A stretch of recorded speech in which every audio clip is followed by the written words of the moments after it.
আসসালামু আলাইকুম। আশা করি আল্লাহর রহমতে সবাই সুস্থ আছেন, ভালো আছেন।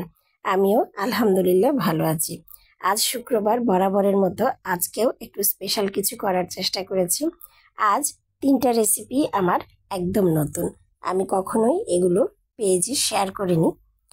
তাই প্রথম রান্নাটা শেয়ার করছি ডিম দিয়ে।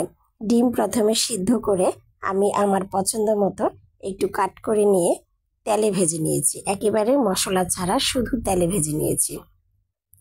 এবার সেই তেলে একটু যেহেতু গ্রেভি করতে চাচ্ছি, তাই পরিমাণ মতো পেঁয়াজ বাটা এবং রসুন বাটা দিয়ে দিলাম।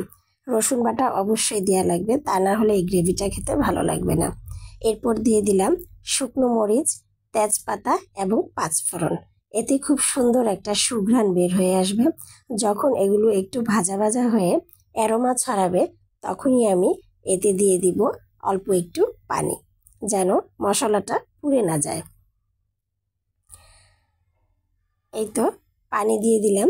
এবার দিয়ে দিব গুঁড়ো মশলা। গুঁড়ো মশলার মধ্যে দিচ্ছি ধনিয়ার গুঁড়া, লবণ, হলুদের গুঁড়া এবং মরিচের গুঁড়া। যেহেতু এটাতে আমি কোনো রকম কাঁচা মরিচ ব্যবহার করব না, গ্রেভিটা একটু ঝাল হলে ভালো লাগতো, কিন্তু আমি বেশি ঝাল দিতে পারলাম না, যেহেতু আমার ছেলে একটু কম ঝাল খায়। আপনারা আপনাদের পরিমাণ মতো ঝালটা একটু বাড়িয়ে কমিয়ে নেবেন। এবার মশলাটা কষাবার পর আমি পানি দিয়ে দিলাম। পানিটা মোটামুটি গরম হয়ে আসার পরে আমি 1 টেবিল চামচ পরিমাণ টমেটো সস ব্যবহার করলাম। এখানে টমেটো ব্যবহার করলে হবে না, তবে হ্যাঁ, টমেটো সসের পরিবর্তে আপনারা যদি তেঁতুলের কাঠ ব্যবহার করতে চান, তারপরেও কিন্তু রান্নাটা সেম হবে, একদম সেম স্বাদ হবে। আমি 2 প্রকারই রান্না করে নিয়েছিলাম, তাই আমি বুঝতে পেরেছি দুইটার স্বাদই প্রায় কাছাকাছি। সবার শেষে দিয়ে দিলাম জিরা গুঁড়ো। যারা জিরা গুঁড়ো স্কিপ করতে চান, তারা অবশ্যই গরম মশলার পাউডার দিয়ে দিবেন। এটা একবার হলেও আপনারা ট্রাই করবেন। এত মজা হয়েছিল, আপনাদেরকে যদি খাওয়াতে পারতাম তাহলে বুঝতেন। এত সহজ একটা রেসিপি, অথচ খেতে যে কি স্বাদ! এটা ভাত দিয়ে খেতে ভালো লাগবে কিনা জানি না, তবে পোলাও দিয়ে খুবই মজা হয়েছিল, খুব বেশি মজা লেগেছিল। আমার হাজবেন্ড তো খেয়ে বলছিল যে আবার কালকে করবা, এত ভালো লেগেছে তার কাছে। এবার দ্বিতীয় রেসিপিটি হচ্ছে মটর পোলাও।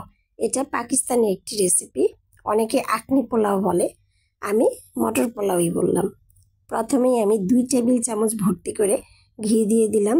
এবার ঘিটা যখন গলতে শুরু করবে, তাতে আমি দিয়ে দিব গরম মশলা, এলাচি, দারচিনি এবং তেজপাতা। এই রেসিপিতে অবশ্যই পেঁয়াজ এবং লবঙ্গ ব্যবহার করা যাবে না। যখন গরম মশলাগুলো একটু অ্যারোমা ছড়াবে, তখনই আমি দিয়ে দিব 1 চা চামচ ভর্তি করে আদা বাটা। আপনারা চালের পরিমাণের সাথে মিলিয়ে এই আদা বাটাটা অবশ্যই ব্যবহার করতে হবে, আদা বাটা স্কিপ করা যাবে না। এবার আদা বাটাটা যখন কাঁচা স্মেল চলে যাবে, তখন আমি দিয়ে দিব পরিমাণ মতো মটরশুঁটি এবং পরিমাণ মতো আলু। আলুটা একেবারে ছোট ছোট মটরশুঁটির আকারে কেটে নিয়েছি স্কোয়ার করে। এই দুটোই খুব ভালো করে প্রায় 6 থেকে 7 মিনিট আমি ঘি এবং আদা বাটা এবং এই গরম মশলার সাথে খুব ভালো করে ভেজে নিব। মটরশুঁটিতে একটা আলাদা স্মেল থাকে, ওই স্মেলটা চলে যাওয়া পর্যন্ত। তারপর আমি দিয়ে দিচ্ছি পোলাওয়ের চাল। ধুয়ে ঝরিয়ে রেখেছিলাম, সেই চালটা দিয়েও খুব ভালো করে ভেজে নিতে হবে। তারপর দিয়ে দিব পরিমাণ মতো পানি। পোলাও যেভাবে রান্না করে যতটুকু চাল, তার দ্বিগুণ পানি। তবে এখানে দ্বিগুণ পানি থেকে আরও প্রায় 1 কাপের মতো পানি আমি একটু বেশি ব্যবহার করেছি, যেহেতু মটরশুঁটি এবং আলু আছে, সবগুলো যেন ঠিক মতো নরম হয়ে আসে সেটার জন্য। এই তো সবার শেষে ভালো করে নেড়েচেড়ে দেখলাম, খুব সুন্দর ঝরঝরে পোলাও হয়েছে। বিশ্বাস করেন, পোলাওটা নর্মাল যে পোলাও রান্না করা হয় তার চেয়ে অনেক বেশি স্বাদের হয়েছিল। এবার তৃতীয় রেসিপি হচ্ছে চিকেন। পোলাও আছে, ডিম আছে, এখন তো একটা চিকেন হতেই হয়, তাই না? এবার ঘিয়ে আমি প্রথমে গরম মশলা এবং আস্ত জিরা ভেজে নিচ্ছি। এই রেসিপিটাও কিন্তু নতুন, একটু মনোযোগ দিয়ে দেখেন, খুব সহজ, তবে কিছু চেঞ্জ আছে, তাই রান্নাটাও একটু চেঞ্জ হয়েছে। যাই হোক, পেঁয়াজ বাটা, আদা বাটা, রসুন বাটা দিয়ে খুব ভালো করে মশলাটা ভেজে নিয়েছি।